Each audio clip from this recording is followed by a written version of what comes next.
আজকে প্রধানমন্ত্রীর পক্ষ থেকে একটু আগে কিছুক্ষণ আগে বলা হয়েছে, উনি যখন পেশাজীবীদের সঙ্গে আলোচনা করছিলেন সে আলোচনা থেকে সাংবাদিকদেরকে জানানো হয়েছে, প্রধানমন্ত্রীর পক্ষ থেকে বলা হয়েছে আন্দোলনকারীদের সঙ্গে তার দরজা খোলা, গণভবনের দরজা খোলা, তিনি আন্দোলনকারীদের সঙ্গে বসতে চান।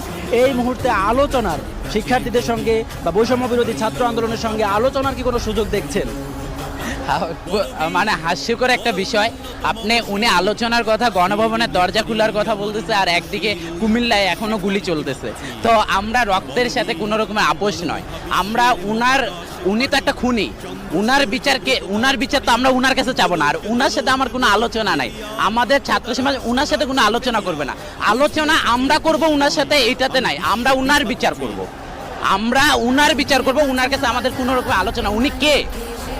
উনি একজন খুনি, উনি একজন ক্রিমিনাল, তো উনার কাছে আমাদের কিসে আলোচনা ভাই?